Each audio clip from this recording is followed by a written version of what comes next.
θεωρούμε ότι ο ίνος, το κρασί είναι άρρηκτα συνδεδεμένο με αυτό που εμείς υπηρετούμε, την φιλοξενία.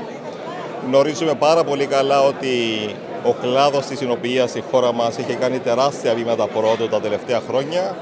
Θεωρούμε καθήκον μας, υποχρέωση μας, να προωθούμε και εμείς από την δική μας πλευρά το κυπριακό κρασί. Το Υφυπουργείο Τουρισμού εδώ για κάποια χρόνια έχει αναπτύξει κάποιες δράσεις στην προσπάθεια του να ενισχύσει τους Κύπριους εινοποιούς.